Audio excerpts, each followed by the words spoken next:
మొత్తానికి భారత్ న్యాయ్ జోడో యాత్ర ప్రారంభమైంది. మణిపూర్ నుంచి ప్రారంభించినటువంటి కాంగ్రెస్ అగ్రనాయకత్వం రాహుల్ గాంధీ పాదయాత్ర దాదాపు 67 రోజుల పాటు కొనసాగబోతా ఉంది. 6700 పైచిలుకు కిలోమీటర్లు నడవబోతా ఉన్నారు. దాదాపు 100 పార్లమెంట్ నియోజకవర్గాలను కవర్ చేస్తూ ఈ యాత్ర కొనసాగబోతా ఉంది. ముంబైలో మార్చి నెలలో ముగియబోతా ఉంది. ఇది భారత్ న్యాయ్ జోడో యాత్రకు సంబంధించినటువంటి అంశం. నిన్న భారత్ జోడో యాత్ర ప్రారంభ సందర్భంలో రాహుల్ గాంధీ అత్యంత కీలకమైనటువంటి వ్యాఖ్యలు చేశాడు. ఒకానొక రకంలో బీజేపీని ఆర్ఎస్ఎస్ను టార్గెట్ చేస్తూ ఆయన చేసినటువంటి వ్యాఖ్యలు మీడియాలో హాట్ టాపిక్గా ఉన్నాయి. ఇక మరోవైపు రామ మందిరము సంక్రాంతి ఆ కార్యక్రమాల్లో భారతీయ జనతా పార్టీ బిజీగా ఉంది. మోడీ బిజీగా ఉన్నట్టుగా కనిపిస్తూ ఉంది.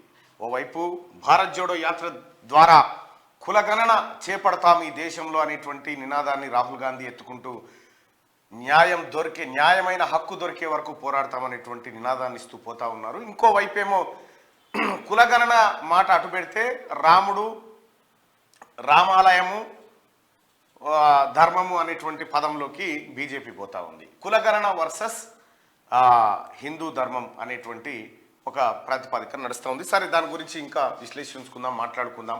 వేటి వల్ల ఏం జరుగుతుంది అనేది ఒక్కసారి చూసుకుందాం.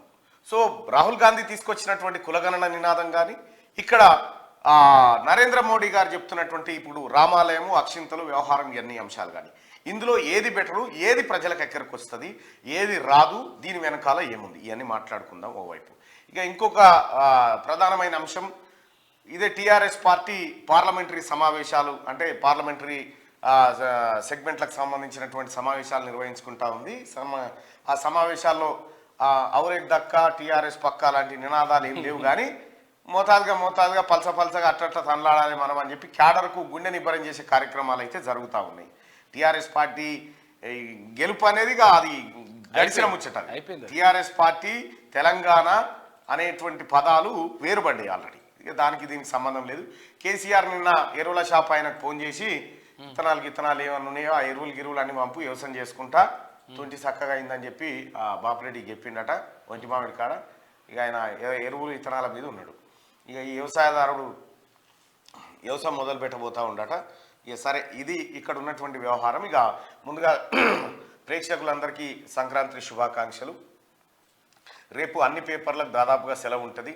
ఒక శనార్థి తెలంగాణ మాత్రం యథావిధిగా రేపు దిశ కూడా వస్తాయి.